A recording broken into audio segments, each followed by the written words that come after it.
world? My name is Nicholas Montez, and you're watching my YouTube channel, Nicholas Montez. Welcome back to my YouTube channel, everybody. I'm so excited to have y'all back here together again. And in today's video, we're going to be doing an end of the month ranking. Only one today, though, because I didn't see many movies in January for new releases of for January of 2023. But we're ranking the retro films, so let's go ahead and get started ranking all 18 of them.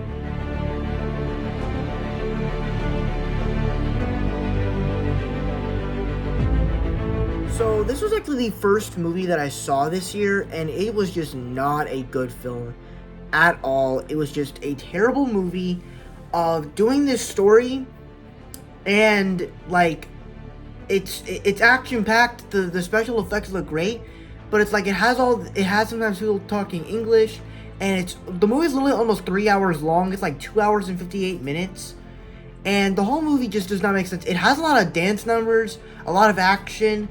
And I'm like, what exactly is this movie? This movie is wild. And I couldn't get into it. So for me, this one was just a mess to me. So it comes in last place.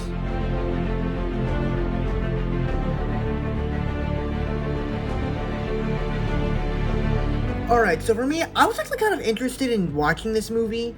And this movie actually came out around the time when quarantine was happening. And honestly, I feel like this sort of idea for a film would have worked better for something else.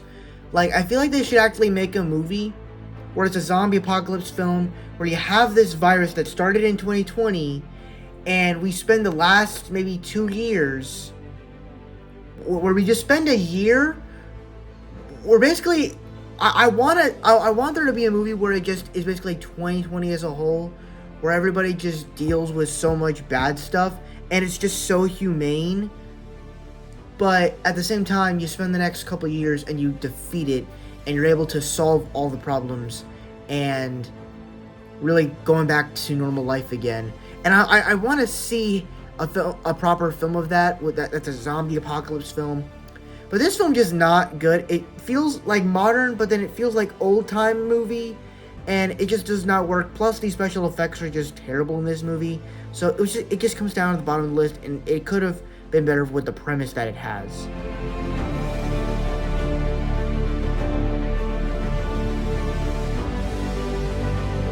Now, honestly, I can't really say anything about this movie because I just don't remember it. So, moving on.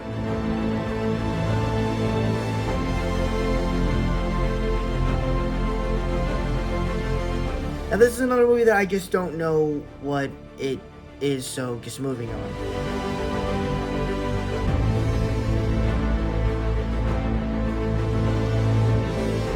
Now, this is an interesting movie of a kid who puts on this magic mask, and he basically makes his voice deeper, he gets super strength, and all the above, kind of becomes like a black Spider-Man, except without the sticking walls and all that great stuff. But it's a pretty okay film. It's kind of cheesy at times. The fact that they have a whole mention of the different versions of Spider-Man, from Tom Holland to Tobey Maguire to Andrew Garfield to Miles Morales, all that was great. And then even that, it felt like a wrestling movie, but it didn't. It felt like it was trying to be a superhero film at the same time.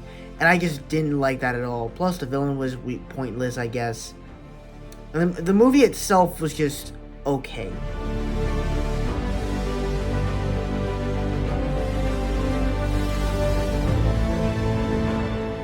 A somewhat good film. It took this idea of this wedding that keeps repeating, and there's this guy that he mugged with this girl who's about to get married, and it's like a lot of stuff happened, and then it like rewinds and then focuses on this other thing. It's like there's so much stuff going on. It's like it's hard to process. Plus, people like get drugged, and there's just a lot of stuff that goes on in this film, and it's like, how can I like this movie? It's so weird.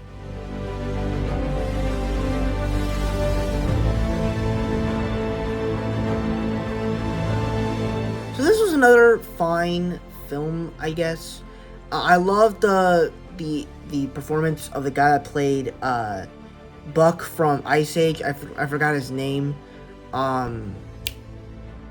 Stephen Pegg. Or something like that. Simon Pegg. I thought his performance was absolutely great in this film. as he's just this maniac.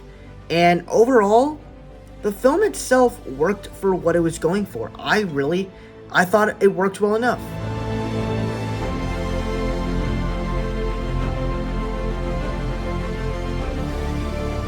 Now, Uncorked, I thought was another really good film. It had a lot of style, it had a lot of characters that you cared about, and when emotions happened, you cared for them. And so I thought it was just a story where you just cared about the characters and the story and what was going on.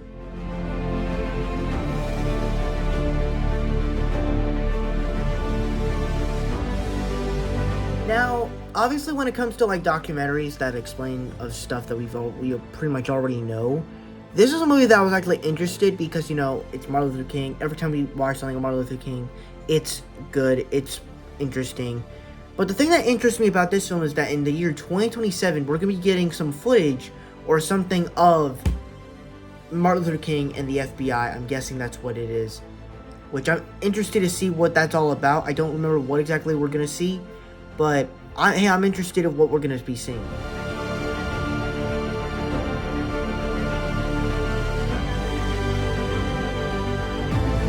Now, to me, this was a somewhat mixed animated film for me because on the one hand, I think that the way the animation was, I think actually worked. And the way that the characters worked, I thought some of them were kind of annoying a little bit. But at the same time, I also liked its heart and its story. And that's kind of why it's a little bit higher on the list for me. But at the same time, some things were just unclear. And it's like, you look at a film like kind of like Mitchell's vs. the Machines, and it kind of had themes like this. But those themes in that movie worked much better. And that's kind of like my big issue for it. But overall, it was actually pretty fun. Not the best film though, but I still had some fun. There's some fun to be had in it.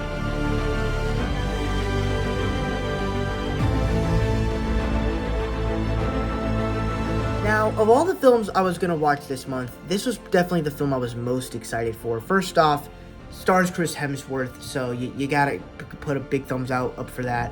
But then also, it's an action movie starring Chris Hemsworth, where he's this U.S. soldier who's this action guy, and he's attacking all these soldiers. And I'm not gonna lie, the action in this film is so good. I love it so much. Like, they literally, it's not just straight up action where it's just gunshots and hand-to-hand combat. There's some nasty fights, but they also do like one-shot fights where you go through this thing and the police of that place are trying to track down the kid and the guy, and it's like they're tracking down with him, and he's like, he cuts the guy's throat, he hits him over the ledge. It's like you're tracking along with it, and it's just so cool. And what a great way. And I didn't even know David Harbour was in this movie, so I was actually surprised by that. And also, as we're getting Extraction 2 this summer, I'm interested to see how he's going to be coming back. Because he literally gets shot and thrown and falls in the river. So how does he live? That's what I'm interested in.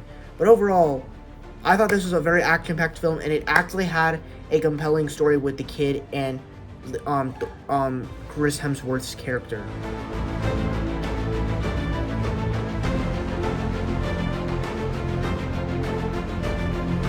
Now, this for me was a very enjoyable film. You have Coffee and Kareem, where you have this cop who's kind of like the new dad at home, and you have the guy who is Volt not Shout Out, Volt, Shout Out, Thunderstorm, or whatever the guys that disappears from Danger Force is. He's in this movie, and he was hilarious. The whole movie is hilarious. It does have a bit of action. You have some heart in it. You have some humor. And overall, it's just a very, very enjoyable time. So, I enjoyed the film a lot.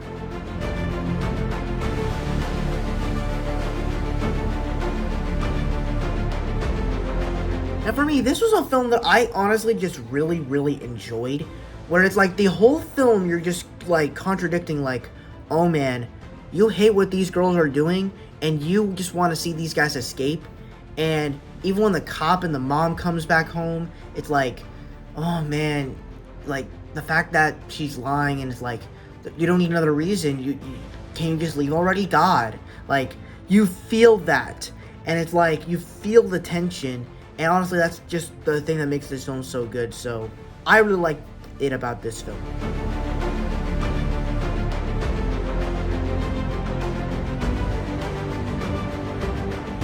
Now this is a film that I really enjoyed, where it stars the guy Vince Vaughn as well as Jennifer Aniston, and the chemistry between them are of course great, but what also makes it great is that it's really just a tragedy story of what happens in real life between couples, where they just don't know, they don't know how to do stuff the right way, they don't know how to keep relationships good, and it's kind of, it's very like not the best, and it's very tough, and you feel the tension when they're screaming at each other. And then of course, the other cast members, they're also fun, and the whole story, the whole movie is just enjoyable and entertaining from beginning to end.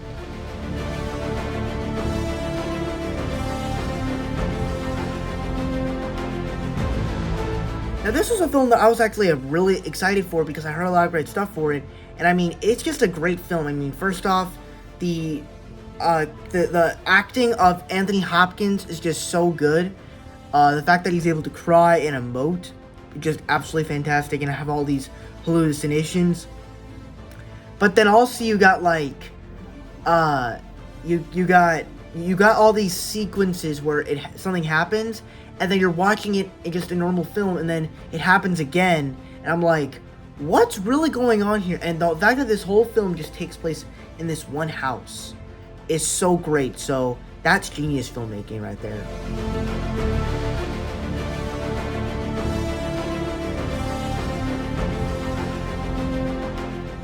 Alright, so for me, I would say Breaking for the Whales is a very good film. Most definitely. I just think that it definitely is a film about brothers and sisters just trying to, work it out and all that good stuff. And it's just overall a good film that does things right, and I just think it works really well. And the fact that it has some humor, it has some tragedy, the acting is great. Overall, just a great film.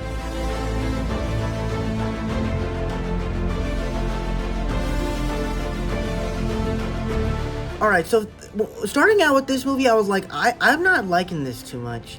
But then I started watching it, and I started to realize what makes this movie so great is that it's not really like one of those films where someone stays at the house and then the older guy and the old woman just turn out to be the creepers.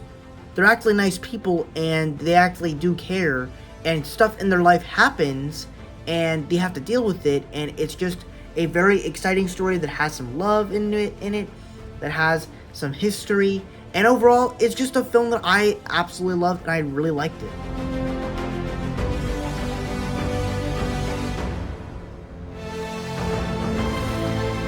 Now for me, this film I think is just absolutely fantastic. I wanted to watch it because, first off, it was the weekend of Martin Luther King, so I wanted to watch something that kind of related to that. But this movie is fantastic. First off, the acting is just phenomenal. The fact that it just focuses on this topic, but at the same time being based off of a book, I think is great. They managed to find a way to make it very realistic, because things like this do happen in real life. And I love how they don't just force the emotions like you're just supposed to sit there. They let you sit with it. And I've never seen really any film do that before. And the fact that they have like all these protests and stuff happening at the school, and you even get to see like how the other people think of something like this happening, and even then, the villain of the movie is a drug lord, is a king lord, and the villain of the movie is not even white. He's black. He's played by the Falcon, the new Captain America, the new guy that stands for America. So I just thought that was like a very interesting thing. That they kind of took this villain. It's kind of like Black Panther a little bit, where Killmonger was black, not white. And then even then, it also just has a great amount of humor bits. But at the same time, when it gets serious, it gets serious. And then also, I also love the way they made things matter. Where when Star is mentioning all the stuff of what their names mean, they start Star means shine, 7 means perfect, Sakani means joy, and then when you get to the end, they talk about what Khalil's name means, and it means friend. And to me, that kind of hit a little bit because I actually have a friend named Khalil, who I go to high school with, and he's actually a good friend of mine. We have fun together all the time in school.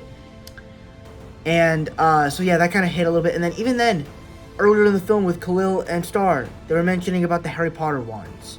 And at the end of the film, literally the last couple seconds of the film, Star goes into Khalil's room. The mom says, "Take whatever you like. I'm cleaning up his room."